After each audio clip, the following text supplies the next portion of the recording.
Good morning. Welcome to another edition of Coffee with Tea. I'm your host, the amazing T Street. Today's topic, Coffee with Tea. Don't skip the process of prayer. Now, I know people will say, well, T, why are you talking about religious stuff? I can only be who I am, and I'm an unapologetic Christian. And what that means for me may be different than what it means for other people. But in this season, I've heard so many people talk about their angst. Yesterday I heard someone say that their spirit was vexed. I've heard people say that they're scared. I've heard people say that they're angry. I've heard people say that they don't even know how to give voice to all of the anxiety that they are feeling in this season. And it's caused by a lot of external things that are impacting them internally. And so someone said to me, "Aren't you scared?" And I said, I'm humanly, cautiously fearful, but I trust God. And so they said, well, what are you doing to get through it? I said, I'm being purposeful. I'm doing the things that God has told me to do. But I also am right now in this season, super intentional in my prayer life.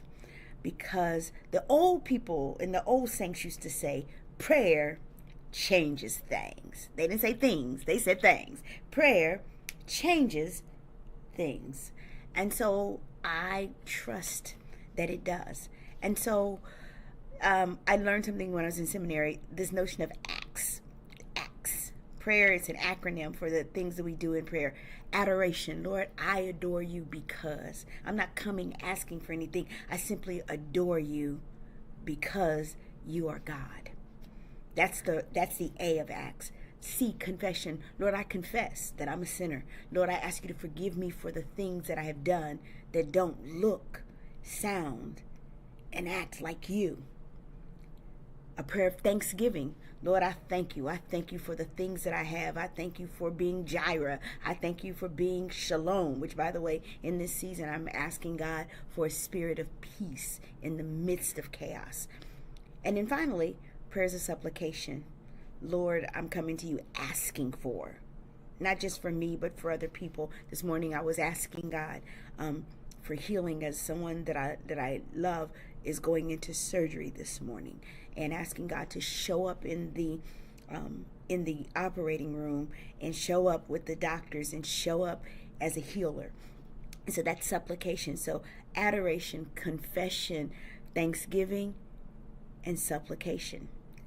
Now, T, you've been telling us all this stuff. What are the benefits? You got to tell us the benefits. I can't tell you what the benefits will be for you when you don't skip the process of prayer. But when I skip prayer, I have lots of angst. But the benefits of prayer for me have been, I feel more connected to God, because that's where He and I get to commune together in His Word. And then in prayer are the two ways that we get to actually have relationship and commune with God. And so it's done that for me. I'll be honest with you. I would be whacked out and stressed out and looking for somebody's drugs or something in this season. But I'll be honest, prayer has reduced my stress levels. It's given me a sense of peace, because I know who controls the bigger picture. And so it gives me peace. It has helped me to make some decisions. I'm not just sitting by praying, because faith without works is dead. I'm also making moves for what ifs, and looking at all the scenarios that could happen, and trying to make moves that will be for my good in that place, but doing it and asking God for guidance. And finally, even though right now, for many of us, and I say us because I don't speak for everyone, but for many people who are like me, it could be a time of doom and gloom, because so much of what's happening in the world is going to negatively impact people who look like me and some of the people that I love.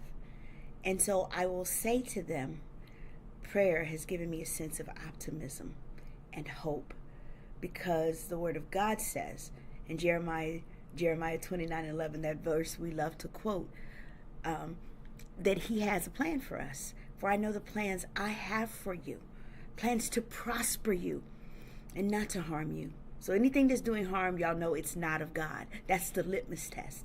And finally, plans to give you hope and a future.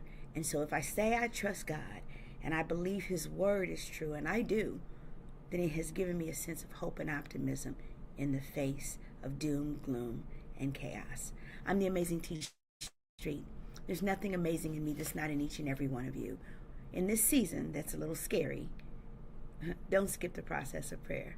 Have an amazing day.